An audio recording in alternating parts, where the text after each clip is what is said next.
Hello. The seatbelt check is around the corner. You actually were telling the truth. I do that quite a lot. Your people are always surprised. Welcome aboard. Ladies and gentlemen, there may be some turbulence up ahead. Make sure your seatbelts are fastened. To those guests who've just joined us, welcome.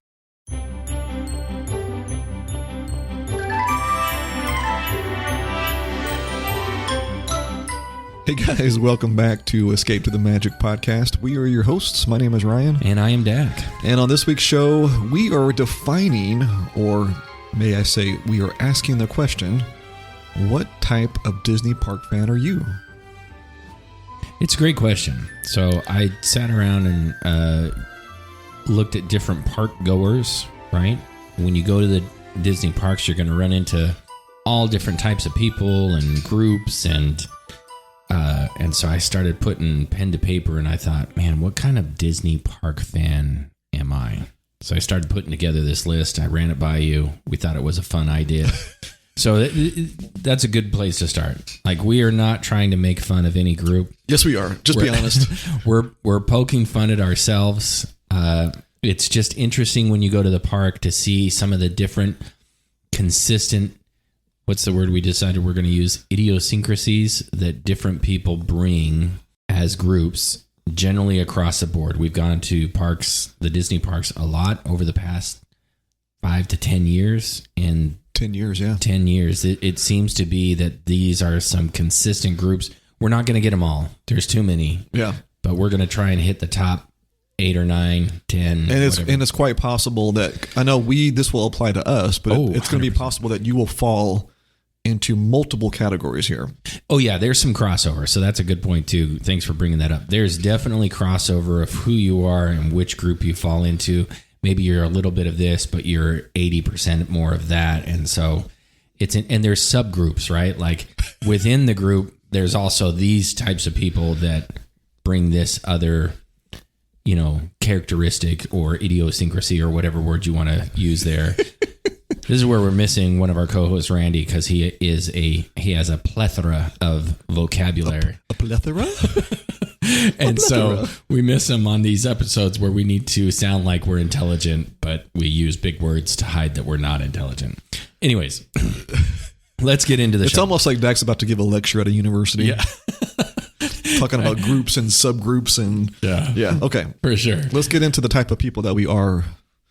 Let's do it. Let's do it. So, in no particular order, this is not a list or a ranking or anything like that. It's just as they came to me, I wrote them down, and so that's the order that we're going in. So, first and foremost, I think you have the noobies, right? So these are your, if we were in cowboy days, we'd call them greenhorns, or noobs is what the kids call them now when on the video game, rookies, right? So, and I think within the newbie group or the rookie group, there's 2 categories right off the bat. There's your first group, in my opinion, that's been planning this trip for 3 years. They've just been, figuring it out, doing research, putting together a game plan, and they are now finally, they've been planning it for the last 2.5 years, and now they're heading to the parks. And I just think that that's a big group of who you run into, your first timers there at the parks. And they are just, to me, I have a little bit of a soft spot in my heart for this group of people because, as many times as I've been, there's nothing like seeing someone experience the parks for the first time and the joy and excitement that you see in their eyes, especially little kids, right? For sure. That first time, it is so magical, and so I love this group. And yeah, you will often find this group with a park map stopped in the middle of the main street. Yes, yeah. They're still trying to figure it out and don't really know what they're doing, but they are definitely there. Now, another subcategory of this group is the absolute last-minute goers. So these are your newbies. But they planned this trip yesterday, and they're here at the parks today. Okay. And they are holding up the line everywhere they go, right? To your point, they're stopping in the middle of Main Street. They're can't figure out how to check in and get through the turnstiles. It's just What's mobile order? yeah. They don't. They just did not realize that Disney is a huge event. It's not just a vacation, right? Like this is not like going to, your local vacation spot that's 3 hours from your house. This is a destination that takes planning and strategy and organization, and they just show up. Yeah. We all know this person, right? Like they just, hey, let's go to Disney tomorrow, next week. And they just go. And there's nothing wrong with that person. It's just, you wonder, because when they come back from their vacation, a lot of times it's like, oh, Disney sucked. Yeah. Like it was so crowded and hot and, couldn't figure out how to get food. And, it's part, because you planned this thing for, 2 days before you left. Yeah. That's why. Yeah, for sure. Absolutely. All right. So that's our newbie group. All right. The newbies. All right. The next group, I think, unfortunately falls on the shoulders of a lot of dads, but I call it the I really don't want to be here group. Yeah. So this is unfortunately, you probably know someone that falls into this group. Yeah. Like they are going out of obligation to a wife, a family, a friend, but they really don't want to be at Disney. They would rather be golfing or hunting or anything else, right? Than being at a Disney vacation.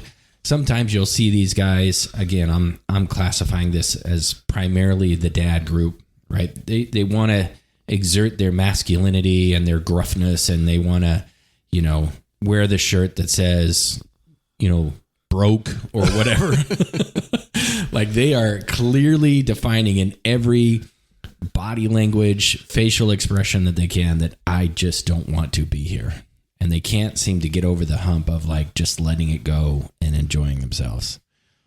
And we may know a few people like that. Yeah. Or they're just too cool, right? Yeah. I'm too cool to be here. I'd rather be somewhere else. All I got to say about that is they haven't had the magic touch them yet. They need to be touched. They need to be touched by the magic, because once the magic gets a hold of you, that gruffness, that rough exterior slowly melts away. And listen, to be fair, I have said this many times. I was this guy, right? So my very first trip to Disney, I was this is going to be too expensive. Why are we doing this? This is a waste of our time. And I was a growing up Disney fan, right? Watched Disney movies on TV as a kid growing up, loved Disney movies, but just let the other external factors of cost and travel and all of these things make me grumpy about going. But again, to your point, I got there 2 days in and I'm like, I'm hooked. Like, I love this place. Let's go. Yeah. And if you see Dak there nowadays, you may still think that he is a grumpy guy. I mean, he's, 6'2", 240 pounds of, solid muscle. And Mickey ice cream bars. Yeah. But, what he may look like, like a grumpy old man, but he's actually probably, pontificating life while sitting on a bench at Disney. So I'm singing Let It Go. That's right. No, Dak always has a smile on his face at Disney. I'm just making fun of him. For sure. All right, here we go. So group 3. These might be, some of these might have some personality types that are a little annoying, and this is that group. So these are the collectors. Yeah. So in my mind, what I'm thinking of is that Marvel movie on Guardians where you have the guy who is the collector and he has all these different objects in his house or temple or whatever it is that he stays in. People are going to kill me because I'm not getting it right. But at Disney, you have these people that they're the pin collectors. They're the merch collectors. They're going to get the new popcorn bucket the minute it drops. And they come in packs and swarms like wolves, right? That are just attacking the stores and getting as much merchandise and collectibles as possible. They're not there for the rides. They're not there for the entertainment, the parades, nothing. They are there for the merchandise. Yeah, and I would say a lot of, again, based on some of the Disney boards threads that I follow, I would say a lot of people have a hard time with the collectors because they do get in there and they do swoop up a lot of the merchandise. Like you said, these for whatever reason, these popcorn buckets they come out with just seem to be a hot ticket item. Yeah. You know, the Figment buckets, the R2D2 buckets, or whatever they may be. And these things will go on eBay for $150. Yeah, right. totally. Because people can't get, because you only can get them in the parks. Right. So, and maybe this is kind of a fun thing to say, is like, there is something called, you have Disney park merchandise and you have Disney merchandise. So the Disney merchandise you can find at Target, you can find at Walmart, you can find a lot of stores, but there is a specific Disney park merchandise that you can only find in one of the parks. Yeah. And if you're sitting, you know, at home in Oklahoma and you're like, hey, I want that new popcorn bucket that just came out. Well, you can't get the Disney right away. You're going to go to eBay. Yeah. And you're going to pay $150 because there are people, like you said, that go there and they will scoop up 5 to 6 to 8. And I think Disney has tried to curb some of this. Sure, yeah. But people are finding ways to get around it. Yeah. You know, because, I'm with you. I don't want to say anything negative about, or too negative. Yeah. About these people. But and again, another part of this group is those pin collectors. So if you're not familiar with this, if you see people walking around the parks, they have their pins, or if you ever watch the movie Office Space, their flair, right? Yes. Their Disney flair, right? And you can trade these back and forth, and it's a big deal. They have stations set up throughout the parks where kids and adults will go and trade these Disney pins with each other. It's almost like baseball cards or, you know, something along those lines where you're actively doing this, you know, pin trading throughout the park. And it's big. It's a big deal. It's a big deal. Yeah. So anyway, all right. Next group is the planner, is what I call him. So, or we jokingly called him the Franklin Covey planners, right? So these are your guests that absolutely map out every moment, every minute, every second, every meal, every ride, like the number of steps that you are going to take in a day. Excel is their best friend. Yes. Yeah. They got a spreadsheet. They know exactly, we're waking up at 8:03. We will be at the parks at 8:27. We will be rope dropping at 8:35. Like, they know their day to the minute. And it's amazing because they do. They plan it all out. My word of caution to you, Franklin Covey planners, is get ready. Like, no Disney vacation, in my mind, in my experience, has ever gone to plan. There is always the unavoidable in a park experience, right? A meltdown, a ride breakdown, whatever it is, right? Like, there's always something that cannot be planned or scheduled or thought of. And a lot of times, and this is where some of the groups will overlap, like a Venn diagram, right? A lot of times, these Uber planners are families. You will see these families, and they'll be dressed up in matching outfits, right? Yeah. They will have the backpack full of snacks and treats and water bottles, and everybody looks so pristine with their Mickey ears. Like, that's kind of like this side of this planning group that's like, they also plan every other aspect of their life this way, right? Oh, for sure. Which is not a bad thing. No. And we're not making fun of this group at all. We're not making fun of any group here. But this is a very specific group at Disney, like these planners that will, like you said, plan to the T. Like, and you can go on right now. Hey, I want a Disney itinerary, and you can find literally websites where people will sell you, or maybe give you, hey, if you're going to Magic Kingdom this day, here's the itinerary. This is what you do first, second, third, and so on. So, and some people just operate that way. Yeah.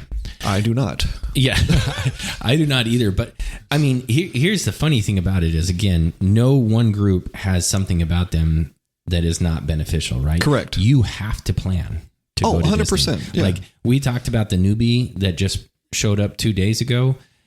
They're going to have a horrible experience. The one thing I can guarantee you about the planner, other than over planning, is that they're going to have a very good experience because they're going to get to do a lot of the things that they want to do. Yeah. If I had to choose one person to go to the parks with over the other, it would not be the guy that just showed up 2 days ago that doesn't know what he's doing. So the planners have their purpose, and they are awesome. Yeah, we should get T-shirts. The Franklin Coveys. Start selling those. I guess we couldn't because that's probably copyrighted material. Yeah, for sure. All right, next group. You ready for this? These are your social media influencers, your Instagrammers. These are a group of people. So a lot of people get frustrated by this group of people because, again, what's interesting is their focus is not necessarily the rides and the park experience. They're there to get pictures. They're there to create content. They're there to, show you the new food items that just came out. They're there to build an audience, right? Which is interesting. It's funny to me that Disney has become so large and so ingrained into our culture that we have this subgroup of our culture that is all about showing us more of Disney or more of whatever, right? Social media is huge. But it's just amazing to me that we as a society consume what these social media influencers and planners put out. Or not planners, social media Instagrammers. That's what I'm trying to say. Sorry. Well, and it's funny too, because a lot of times you'll see these people in the parks and they're like staging a photo or they're like making a pose and you're like, gosh, that's so freaking ridiculous. But you're also at the same time, like you're checking your own Instagram page daily. Oh, this person just posted this new treat. Absolutely. I need to go check out this new treat at Disney World. Yeah. We need them. We need them. Like, we need these influencers because they're showing us things that we probably would not get to see or experience had we not checked their page. No, right. This is how we consume information now. Yeah. Like, I rarely go to Disney Parks blog, right? I mean, it is one of the sites that I visit, but I'm much more on Instagram and Facebook and TikTok consuming that information of what is new in the parks than I am just going to the Disney Parks blog sites. Yeah. Like, we need them. We do. But here's what we do not condone. The people that jump off the bridge at Epcot into the lake for views. Yeah. That is the quickest way to get yourself banned for life from the park. So absolutely. Pictures of yourselves with, treats and characters and, in front of buildings, 100% acceptable. Yeah. Doing stupid things that are dangerous, that'll get you banned. Yeah. That's not cool. No good. Yeah. And I think, to wrap up this topic, I think Disney knows that this group exists for sure. They create their food. They create spots in the parks that are all quote unquote Instagram worthy, right? Yeah. Like their food design, the way the food is presented to you is beautiful. And I think that has been heavily influenced by Instagrammers and TikTokers and this group, right? And there are specific areas in the park that you go. I'm thinking of one in the Magic Kingdom, the purple wall, right? Where it's the kind of the Epcot design on a wall in Magic Kingdom. And it's Instagram famous, right? Because this group loves to take pictures in front of it for whatever reason. Well, and too, if you remember, and I don't know if they still have these, but they used to have these signs, a Nikon photo spot, right? Where at that sign was going to be, this is the shot, right? This is where you want to take photos. And there's one in front of the Magic Kingdom. There was one at Epcot. I'm not sure if they still have those signs out. I'm not sure if Nikon is still a sponsor there, but man, Disney is so like they want people taking pictures. Absolutely, like they want their IP plastered all over the world. So yeah, for sure. Yeah. All right, here we go. So the next two groups are going to be in stark competition with each other or opposition of each other. Okay. So the first group. That's funny that I use the word competition. The first group, I call them the competition group. So these are your thrill seekers. Like they are looking to take advantage of every possible minute of the park that they can. And their only goal is a factor of my time divided by the number of rides that I get to go on and experience. And so that's all that matters. They are sun up to sundown, rope dropping, not running physically, but they don't care about what they're eating. Eating is a hassle because that is cutting into their ride time. They're looking to get in 25,000 steps. Oh yeah. Yeah. For sure. It's funny that we're saying this. I think I'm going to call him out. Randy, one of our co-hosts, I think he falls into this group. Like I think for sure he is a what is the most activity that I can do in a given day to maximize my day. And if he were here, he would agree with you. I hope so. And what's funny is this group also, they're not interested in the Dumbos or the magic flying carpets of Aladdin. No, not at all. Like they are hitting the big rides as many times as they can. They're gaming the system as far as lightning lanes or virtual queues or whatever it is they need to do to maximize as much of the ride experience and the park experience that they possibly can. Anything else you got on those guys? No. All right. That's so a good group. I think, And I guess I will say this, like, you kind of want a person like that in your group. oh, for sure. Because that, like you said, that person tends to know how to game the system. They tend to know a lot of the shortcuts to either get to a place or to how to get around a loop. Like there's loopholes in the system, right? Yeah. That person, and like I said, let's call Randy out. Randy's that person. Like he is. He knows how to do things in a certain way that will allow you to maximize your time in the parks. Absolutely. Because if you're there with a greenhorn who's never been there, like that person is going to get 30% done of what they could possibly do during the day. You go to the park with Randy or a person from that group, their goal is to get 100% done. Yeah. And they're going to get pretty close every single time. Yeah. For sure. Yeah. I mean, you're going to be exhausted at the end of the day. Yeah, because you're going to have 25,000 steps and you're going to walk, 13, 14 miles in a day. Yeah. And your shins are going to be burning. Yeah, absolutely. Okay. So in stark contrast to that person, to me is probably the group that I personally fall in the most, and I call them the vibe chasers. Okay. So a vibe chaser is not there for the rides. They will enjoy the rides, but they more absorb the park as a whole. They're not as worried about getting on each ride because to them, the attraction is the parks.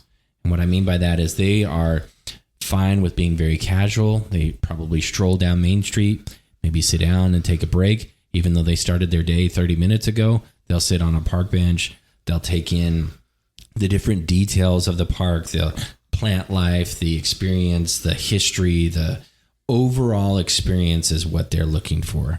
And that, to me, is me 100%, which I think drives the competition and the time crunchers absolutely insane. It's got to, because we're more about the ambiance of the parks. And if I went to the parks one day as a vibe chaser and never rode on one ride, I might say that's one of the best days in the parks I've ever had. Right? Like that's what it is to me. So any commentary there? Well, I think I'm a combination of both. I have been there at times when I am the vibe chaser where I just want to chill. I just want to take all the sights and the sounds in, kind of do some exploring. And then I've been there at times when I'm like, all right, I've got 6 hours today. I want to get as much done as I can in those 6 hours. So for me, it just depends. I don't have a preference. I think it's how I feel when I get there. Yeah. And I think too, part of, and I don't want to get ahead of ourselves, but I think part of, like, if you were to go there as a family or with a group of friends, again, you're going to have people that fit into each one of these groups that we're talking about, right? And there is a good blend. Like, you can take, let's say you have 4 or 5 of these personalities, you can come to a consensus, right? But it's also okay to say, hey, we don't need to be together the entire day. Like, if you're the kind of person that's like, I need to go, and the other person in the group's like, hey, I want to sit on this bench and sip some hot chocolate and watch a parade, then maybe you just split up for a little bit. Yeah. And that's fine. And I think that's what makes our guys trip so fun, is that we don't feel like, oh yeah, we have to spend every waking hour together. It's like, no, we got these 2 guys are going to go do this. Those 3 guys are going to go do that. We're going to meet up here, eat some lunch and hang out, anyway.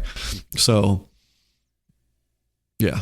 Yeah, I think you're right. I think you're a great blend of the 2 of those, for sure.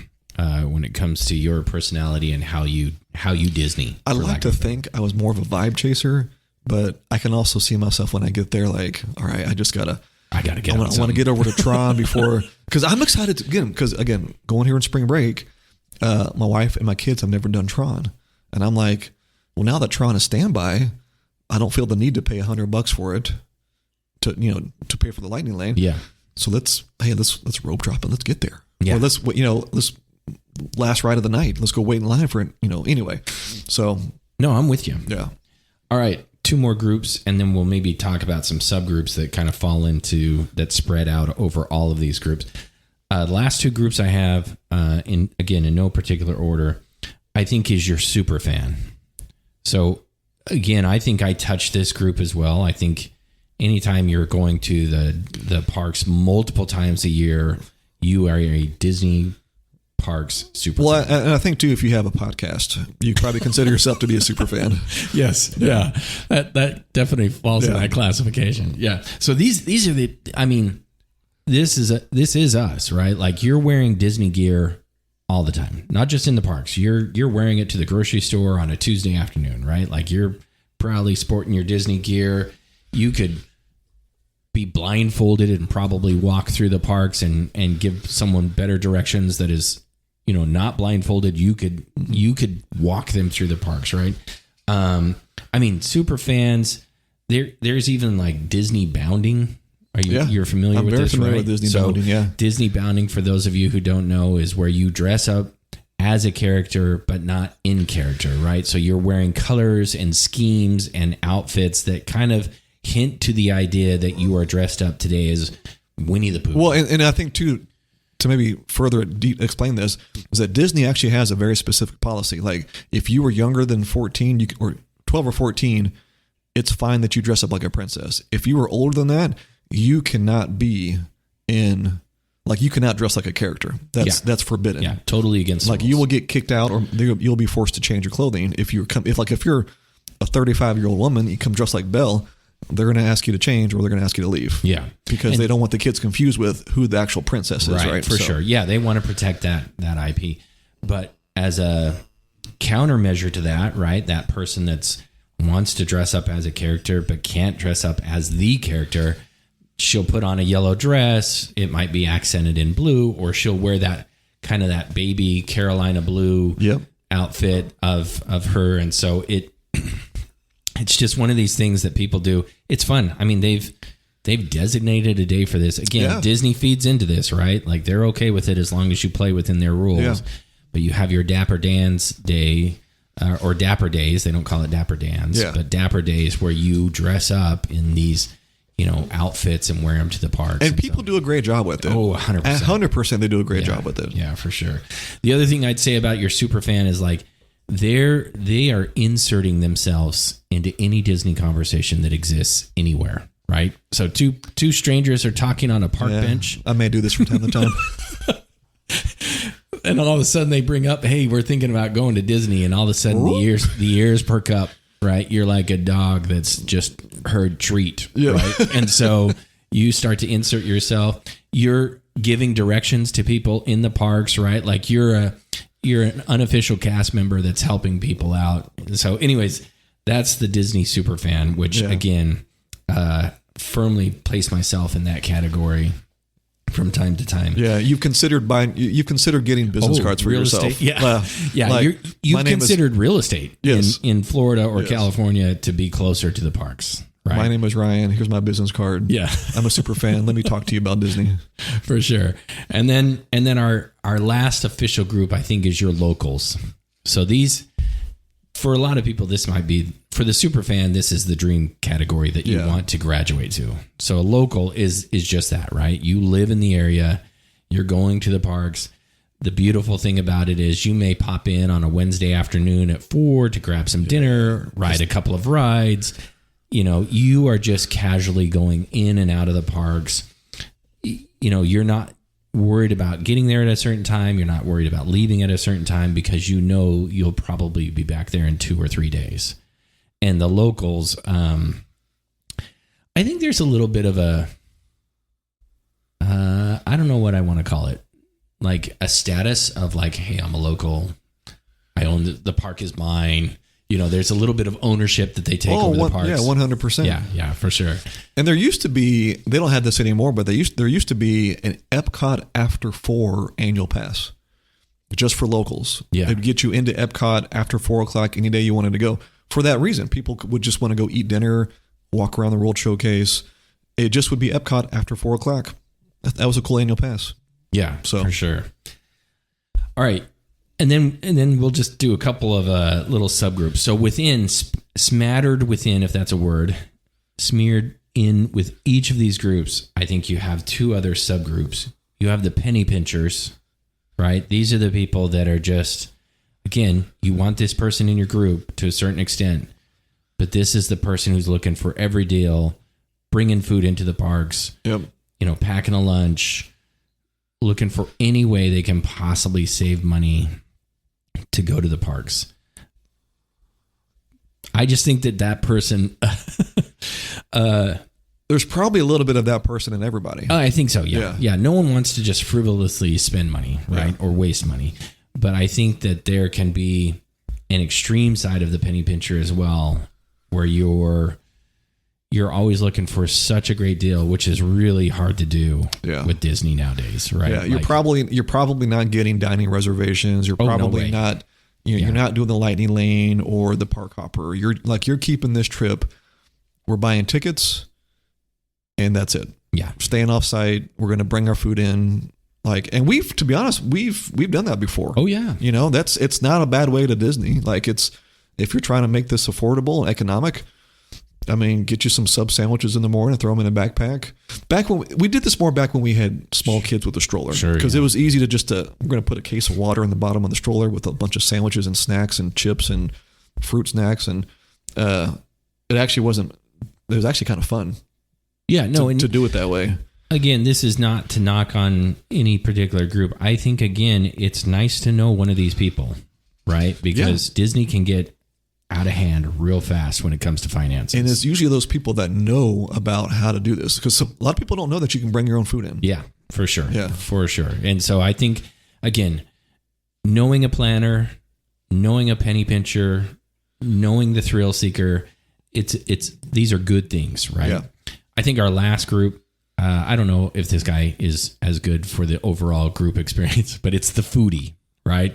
So Disney, again, we talked on this a little bit earlier when it came to the social media people.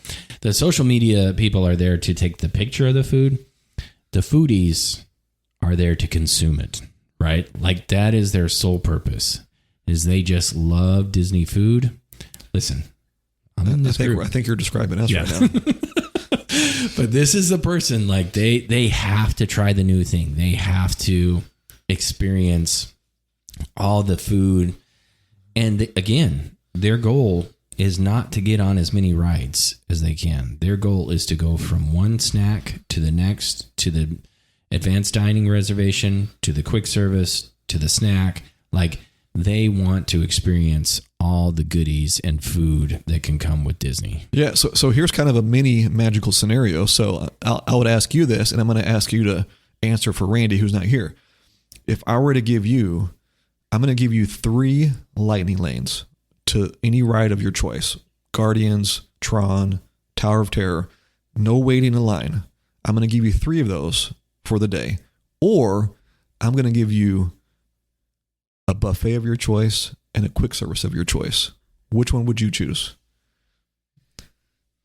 Boy, that's tough. Yeah. That shows you how much of a foodie and a ambiance guy I am. A vibe chaser. Because I'm taking the food. Yeah, I might. Yeah. I think Randy probably would take the rides. Oh, 100%. Yeah. Yeah. Randy, food is his energy source to get into the next ride.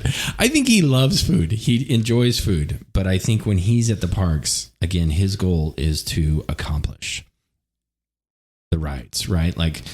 He loves to go to, and again, I'm not knocking this. This is not a negative connotation on Randy and the way he does Disney. I think it's ingrained in him that it's almost like a competition to be able to say, I was able to ride 14 rides today, Pirates twice, Tron twice, Guardians 3 times if I could. Yeah. He loves that. And again, you want Randy on your team. That would be funny, is if we had to draft these characters, but you only get 4 of them. Yeah. Who are you taking? Who's part of your group? Who's your super group of Disney park fans, and who you would want. I would probably leave the Vibe Chaser out because, well, not for me. If it was me leading the group, I would want more Vibe Chasers. Yeah. But if you want to have the ultimate Disney experience, because I realize as a Vibe Chaser, I'm probably not appealing to a lot of people who go to Disney to experience other things about, like the main things of Disney, which are the shows, the attractions, those things. And so as a Vibe Chaser, I'm like, hey, look at this guy's name on the window in Main Street. Did you know that he was blah, blah, blah, blah, blah. And he, was the Imagineer for this ride. And most people are like, I don't care. Yeah. I want to go ride the ride that, he created, not see his name on a window. But I geek out on that stuff. Yeah, And so I so get that would like frustrate a lot of people. Yeah. So anyways, I think for me, I would choose the meals and wait in the line for the rides. I would too, because I love the buffets there. I'm a huge buffet. I'm a huge Disney buffet guy. Yeah. And I would definitely take that over. Assuming you're saying it's the buffet of my choice. The buffet of your choice. Yeah. Yeah, I'm taking that. Yeah, and if you give, like, for example, Randy, we use Randy as an example here, but if you're, hey, I'm going to give you 3 lightning lanes to Guardians, or a free buffet. Which one are you taking? No, he's probably taking the 3 lightning lanes. Not even a question. Yeah. Wouldn't even think about it. Yeah. Give me the food. Yeah. Yeah. For sure. Well, man, I hope this was a fun show. It was, man. I love talking about this. Again, we're not trying to offend anybody. We all have these little quirks about us that, are lovable quirks. And so don't be offended by this. Yeah. This is all in good fun. Well, and I think we forgot a group. Oh. Because I'm thinking about our guys trip. Oh, boy. Back in January of last year. So this was what our we had 10 guys come with us. And if speaking of types of groups here, the photo taker, right? And again, like we did have one. not offending. Like every group needs this. Like so, our good friend Adam, this is my wife. Our good friend Adam, who came on the show with us last year. Yes, he is the photo taker. So oftentimes as we were walking throughout the parks, we would look around and say, hey, where'd Adam go?